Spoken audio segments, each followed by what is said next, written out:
আসসালামু আলাইকুম। বাংলাদেশ বেতার গোপালগঞ্জ। খবর পড়ছি ওশান বিশ্বাস।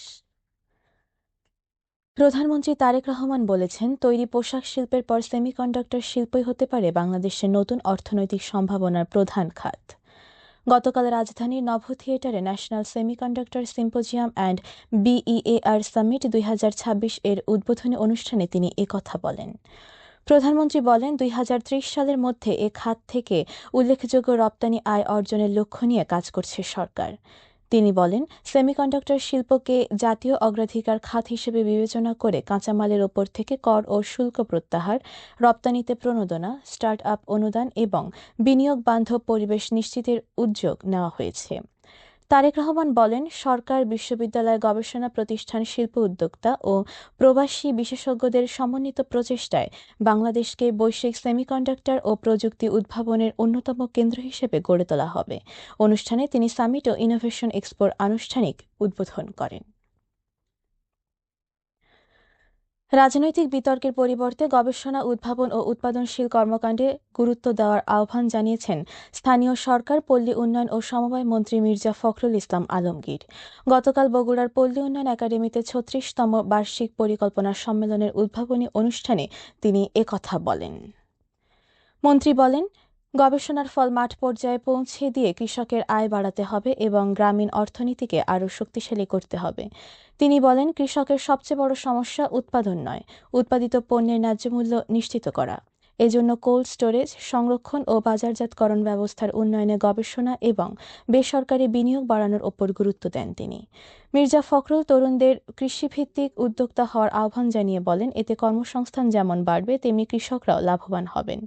অনুষ্ঠানে তিনি RDA উদ্ভাবিত সবুজ প্রযুক্তি প্রদর্শনী পরিদর্শন করেন এবং একটি লটকন গাছের চারা রোপণ করেন।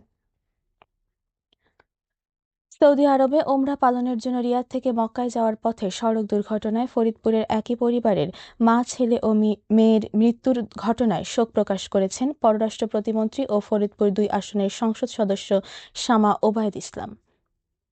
তিনি নিহতদের রুহের মাগফিরাত কামনা, আহত ২ সদস্যের দ্রুত সুস্থতা এবং শোক সন্তপ্ত পরিবারের প্রতি গভীর সমবেদনা জানান। উল্লেখ্য, গত বৃহস্পতিবার বাংলাদেশ সময় বিকেল ৩টার দিকে সৌদি আরবের রাজধানী রিয়াদ থেকে প্রায় ৩০০ কিলোমিটার দূরে রিয়াদ মক্কা মহাসড়কে এই দুর্ঘটনা ঘটে। বাংলাদেশ জামায়াতে ইসলামী নড়াইল জেলা যুব বিভাগের উদ্যোগে ইউনিয়ন যুব প্রতিনিধি সম্মেলন অনুষ্ঠিত হয়েছে। গতকাল সকালে নড়াইল জেলা পরিষদ হলরুমে আয়োজিত এ সম্মেলনে প্রধান অতিথি ছিলেন জামায়াতে ইসলামের সহকারী সেক্রেটারি জেনারেল মাওলানা আব্দুল হালিম। বিশেষ অতিথি হিসেবে উপস্থিত ছিলেন নড়াইল ২ আসনের সংসদ সদস্য ও জেলা জামায়াতের আমির আতাউর রহমান বাচ্চু। প্রধান অতিথির বক্তব্যে মাওলানা আব্দুল হালিম বলেন, জুলাই আন্দোলনে যুব সমাজ গুরুত্বপূর্ণ ভূমিকা রেখেছে এবং ভবিষ্যতেও রাষ্ট্র গঠনে তাদের অগ্রণী ভূমিকা রাখতে হবে। তিনি তরুণদের নৈতিকতা, সততা ও দেশপ্রেমে উদ্বুদ্ধ হয়ে দেশ ও জাতির কল্যাণে কাজ করার আহ্বান জানান। অনুষ্ঠানে জেলা, উপজেলা ও ইউনিয়ন পর্যায়ের নেতাকর্মী ও যুব প্রতিনিধিরা অংশ নেন। বাংলাদেশ জাতীয়তাবাদী যুবদলের কেন্দ্রীয় নির্বাহী কমিটির সহ সাধারণ সম্পাদক নির্বাচিত হওয়ায় ইঞ্জিনিয়ার মোহাম্মদ কামরুল হাসান খান সাইফুলকে গতকাল ফরিদপুর প্রেসক্লাবে সংবর্ধনা দেওয়া হয়েছে। ফরিদপুর ৩ আসনের সংসদ সদস্য চৌধুরী নায়াব ইউসুফ এতে প্রধান অতিথি হিসেবে উপস্থিত ছিলেন।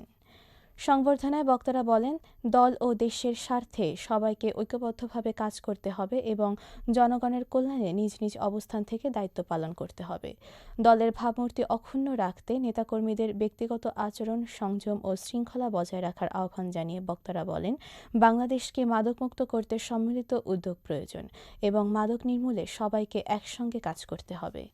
মহানগর যুবদলের সভাপতি বেনজির আহমেদ তাবরিজের সভাপতিত্বে মহানগর বিএনপির আহ্বায়ক FM কাইয়ুম জঙ্গি, জেলা বিএনপির সদস্য সচিব AK কিবরিয়া স্বপন, মহানগর বিএনপির যুগ্ম আহ্বায়ক অ্যাডভোকেট আলী আশরাফ নান্নু সহ বিএনপি ও এর বিভিন্ন অঙ্গ ও সহযোগী সংগঠনের বিপুল সংখ্যক নেতাকর্মী এ সময় উপস্থিত ছিলেন। সবশেষে আবহাওয়া।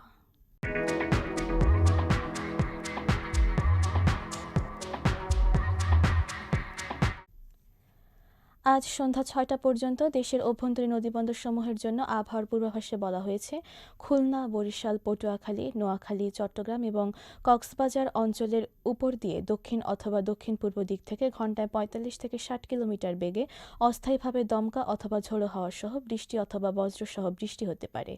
এসব এলাকার নদীবন্দরসমূহকে ১ নম্বর সতর্ক সংকেত দেখাতে বলা হয়েছে। খবর শেষ হলো। আমাদের পরবর্তী খবর প্রচারিত হবে আগামীকাল সকাল ৮টা বেজে ৩০ মিনিটে বাংলায়।